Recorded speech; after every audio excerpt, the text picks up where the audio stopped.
So what does it take to make such an image here in this is a 3D model I created in Maya, and basically what I'm going to show here is sort of the rigging setup. So here's an image that's captured, but here's the actual 3D model, and you can see here the pose I had rendered. So you can see I can fully rotate this dinosaur here.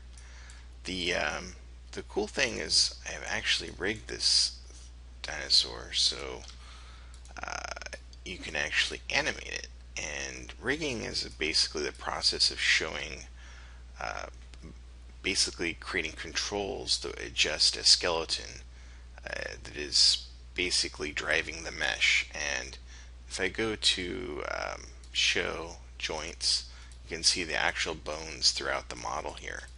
So, but typically you don't want to see the bones like this as you're animating. So under the show menu I can turn it off. So I'm going to go ahead and turn that off again.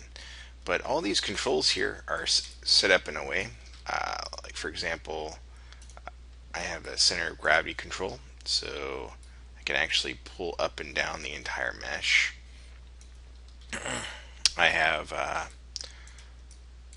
head control. I can basically rotate the head. As I scrub the animation forward, you'll see the head actually opens up. The jaws are controlled. The tongue here is actually controlled. In each of these shapes here basically show that. So like the tongue here, I can sway. I have a sway control.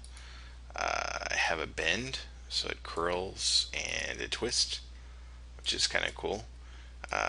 The arms are actually, if I zoom out on one of these guys, they have inverse kinematics, so basically I can grab and pull the arm here, and it has what they call an IK handle. Same with the legs, so this leg here has an IK control. As I drag forward and move it, I'm going to go ahead and undo that for a sec. It also has knee controls, so this guy here I can actually slide the knee back and forth. The little hands have little controls to roll. The really interesting thing is the eyes actually have an eye control. So as I roll here, the eyes actually follow and it slides, which is pretty cool. All these little squares here are actually facial controls. So if I want to add some sort of gum movement, now I can, you notice here I've been selecting the mesh sometimes. In my channel box here I can actually lock it or reference it, so now I won't accidentally click on it. But I can add, basically move the gums up or down, which is pretty cool. And if you ever want to zero out your transforms, what they call zero out, all you can just highlight them and type in 0. So these are very animation friendly controls. You'll see here the gum has been pulled up in a little bit, so I can zero those out. You can do that with anything here. Like the head, you might notice has a twist. The tail here has a bit of a twist here. So I can select here, and here I have pitch, sway, and twist. So I can highlight it and actually manually adjust it here. But I can highlight these and just type in a 0 here and zero them out. Right now it's very, very slow because all the texture detail is being rendered.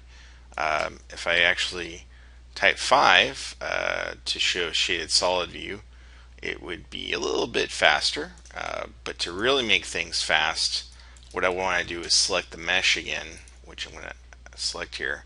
And right now it's in the smooth highest res preview mode, but if I hit 1, this is the low mesh mode, and now it is much easier to animate. So as I click here, you'll see it's much faster in terms of the movements and so forth. But yeah, everything follows through, which is really cool. So as you can see here, as I rotate the teeth and the tongue follow through on the head here, and all that's done in this fantastic program called Maya. So hope you enjoy this. Basically, just showing off my T-Rex here. Cheers. Bye.